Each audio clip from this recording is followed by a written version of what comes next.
Hi, this is Chris with Stupid Raisins, and in this video, I'm going to show you how to delete clips in Final Cut Pro 10. The hardest part is saying goodbye.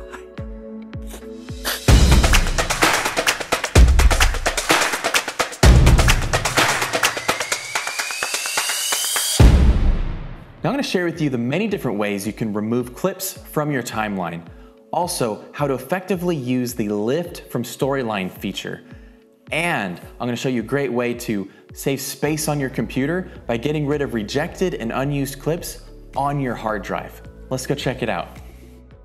We're in Final Cut Pro. So the first thing we're going to do is to delete a clip. We can come up here. Once we've selected our clip, we can hit Mark and Delete. But as you saw in there, there is also a shortcut, which is Delete on your keyboard. So another thing you can do is you can select R or the range tool here in this menu. You can select a range and you can again go to Mark and Delete or use a shortcut of Delete. And it takes that footage straight out of the timeline. Now some of this footage is here placed over top of some other clips, and you can see this little connector icon.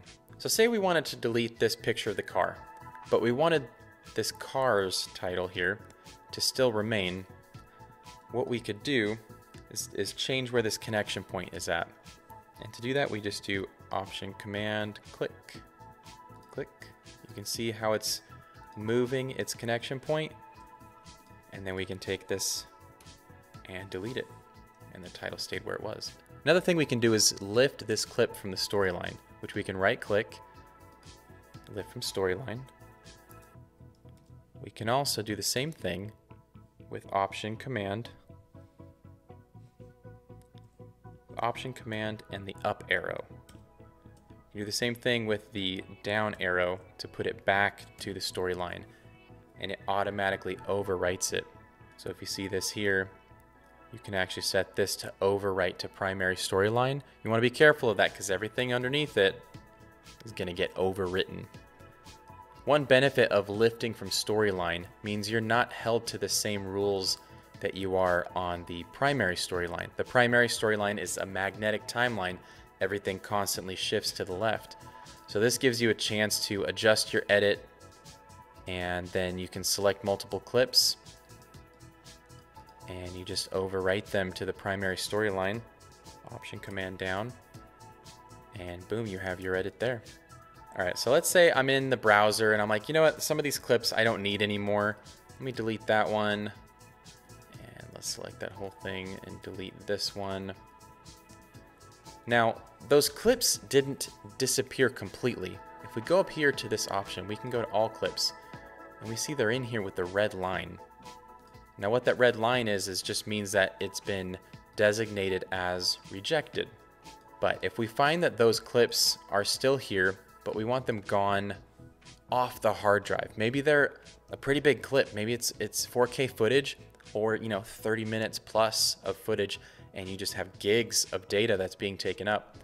So let's right click on these and see where these are at. We're going to click Reveal in Finder, and you can see it's in the original media folder for Final Cut Pro. You see this one appears right here and this one here.